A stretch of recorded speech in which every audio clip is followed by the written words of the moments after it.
He's a good man, Savannah. A good man. I don't know what weight to exhale came to my mind when I saw this episode, but yes, he is Danny. You know you love Preston. He surely loves you. And one of the things we appreciate this episode was that he came to your rescue and didn't change his mind about coming back up to that apartment. Now, welcome back, kings and queens. Thank you for stopping by. Please hit that notification bell so you do not miss out on future content. Subscribe, share with your friends and family, and definitely let's get in here and dive into this episode and comment and let me know what you thought about it. I would really appreciate it. Thank you again for stopping by. Now we are going to get into this episode, and at the end I'm going to ask you if you've seen something peculiar with this episode. I guess they don't think that we'll pick up on things, but I did. Let's get into it.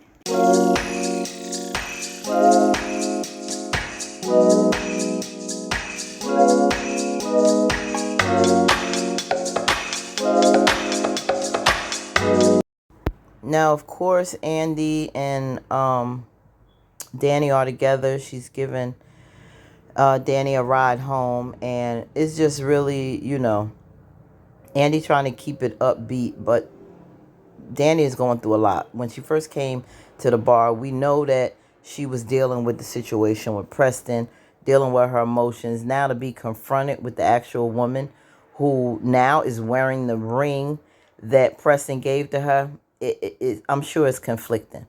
Now, Dani gets home, and what does she have to deal with? The man who caused her hell. She still has not gotten over this situation with him, and on top of that, dealing with Preston's situation. So now she has to deal with this man who attacked her in her apartment. You know how he got in there? Well, he's a criminal, so I guess we can just figure that one out. So of course he attacks her because he said, "You tried to run me over." So I'm like, oh my God, if you need Preston or anybody to save you now before this man rapes you or does something else, uncalled for to you, now is the time. So Preston comes there, and of course he thinks she's in there with a man. Now, if you think about it, Preston, come on, there's a difference between passion and sounds of lovemaking over, someone being attacked and struggling. There is a difference. So he's conflicted. She's in there with a man. Preston, what are you doing? He should go back to Mindy at the apartment. But, he's conflicted. So, she's struggling with this man, fighting him on the floor. He's about to attack her. But I'll say one thing for sure. Our sister put up a fight. If you gonna do anything to me, best believe I'm gonna give it my all to fight for my life. So in runs our brother. Preston was there. He knocked down the door. He started whooping our man's behind. And I'm like, good, give it to him. Stomp him. Pulverize his behind. Because, it's just sickening, a man that would do this to a woman. So both of them are stomping on him, fighting him together. He finally stops because, of course, he doesn't want this man dead. He doesn't want any more problems.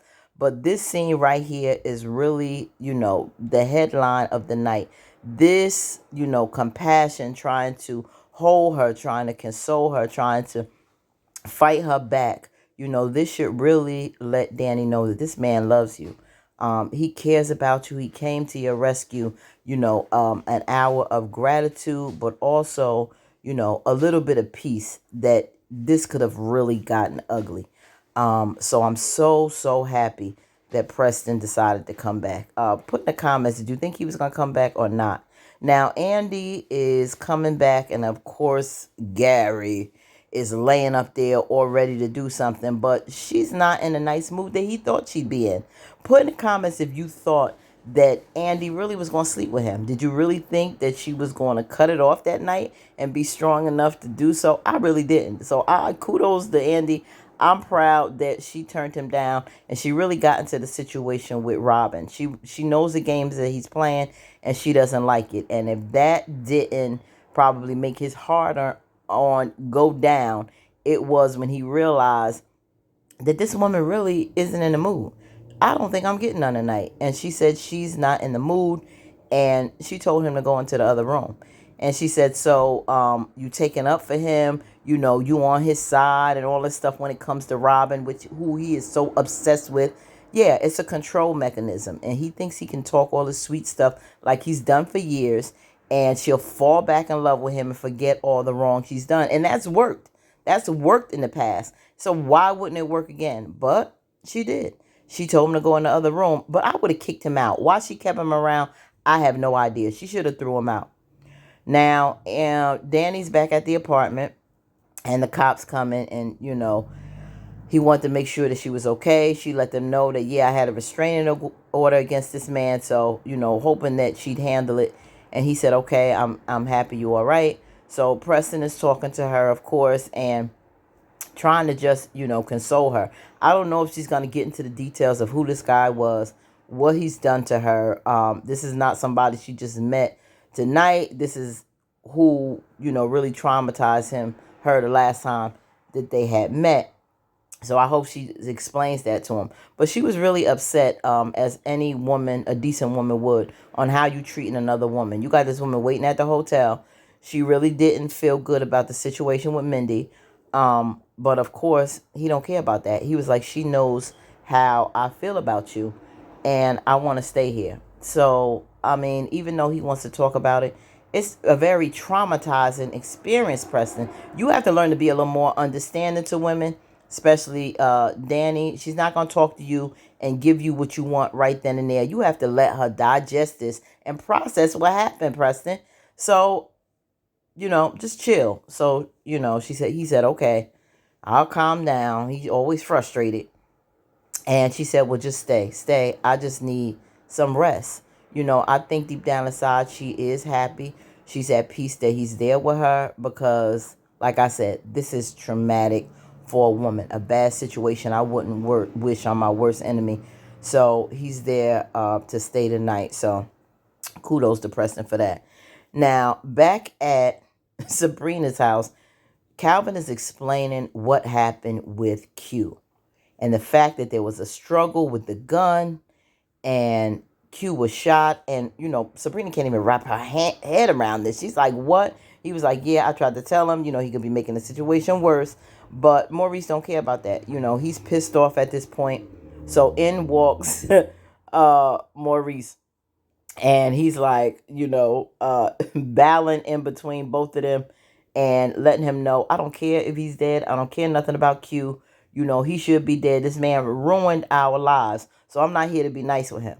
And, they're both saying that, at the end of the day, Sabrina told him, this is your fault. You let this man in your life. You let him at the bank. And it is. We said this last season, Maurice, all of this is happening to you because of what you did with Q. You should have left him alone. All wanting to be with somebody, a man who robbed you, let him in your house. It was crazy. You should have nipped it in the bud. You should not have agreed with Calvin and never let him into your life again after that mess at the bank. But, he doesn't want to see that part. Bottom line is he has nothing now. So he's out for blood. So Calvin's trying to talk sense into him and Sabrina. He don't want to hear it. He's like, bitch, what you got to eat? I'm going to, this man is mine. I'm going to handle this him. We got to get our jobs back. We got to get our lives back in order. I don't give a damn about Q. I hope he dies in that hospital. What do you got to eat? So he goes try to find him something to eat, I guess. And Calvin and Sabrina is like, what are we going to do with this man? But I get it. He's at a point where I'm at a loss. And how am I going to get my life back? I have no furniture, no nothing. This man tried to take my car. He ruined our lives.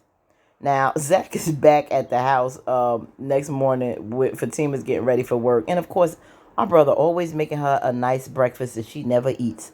She's always rushing in the morning. I don't even know why he bothered cooking for Fatima. She took a little sip of his coffee, but that was it. And, he tries. And I think it's so sweet. Now, he's letting her know that I'm going to see Heather later. I want to see my son. And she said, okay, I'll go with you if you can wait until after work. So he says, okay, that's fine. And, it's a very uncomfortable situation, but he knows he's going to have to deal with it. Not only just, to get those papers signed. Of course, she'll take those dollars, whatever he's offering with the job she has right now. That would really come in handy with her. But, they got to proceed with caution and handle this delicate situation. Because Fatima is still struggling with this two baby mama situation. So it's not easy for her either, trying to deal with the dynamics of this relationship. Very tumultuous how it started. A lot came at her this first year. So she's trying to handle it the best way she could. So she goes off to work. They make smooches and niceties. And now he realizes he's going to have to call Heather. So he calls her to let her know that he's coming to see his son. So she's like, okay, that's fine. You can come. Of course, you're going to agree to anything with that bank that's coming her way. So he was like, what time? I'll come at 1. She told him, make it at 3. Then he said, what's the situation? So she let him know that when it comes to work and taking care of the child, my sister takes care of him at night when I'm at work, and I have him during the day. But she's sleeping, and that he really didn't like, the fact that you sleep. She's like, well, he got his tablet and stuff. He'd be okay. In the back of his mind, he's like, yeah, whatever. I got to get over there because this just don't sound right. So he agreed to, I'll see you at 3. So she went on the bed.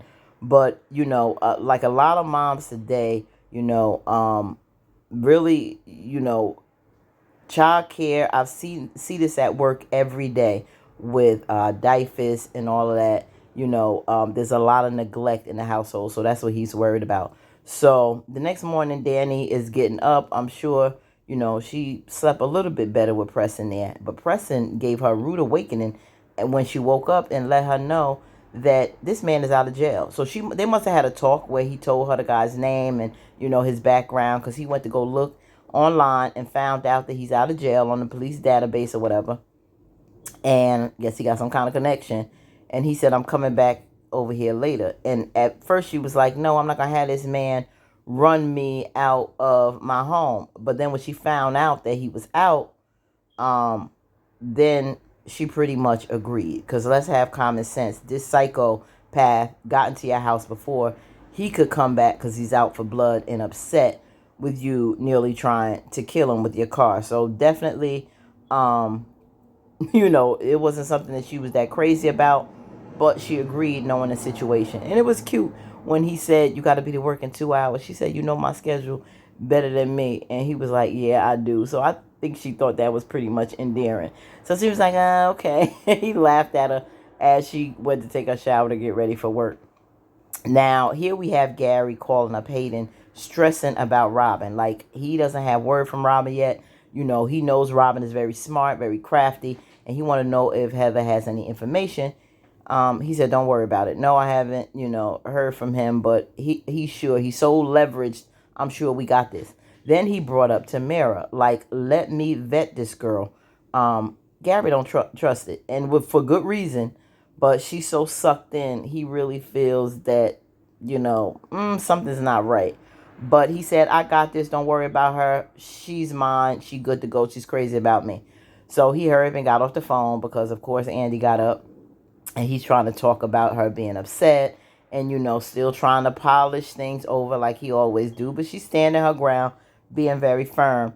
And I don't know why Andi was about to leave this man in her apartment while she goes to work. Like, if you're going to be done and put your foot down with him and send a message, Andi, set that message. You should have let him, go home the night before. You don't have to, if he's not going to talk to you seriously about making a change, or you don't see any real therapeutic steps to change his ways, you need to cut this toxicity off.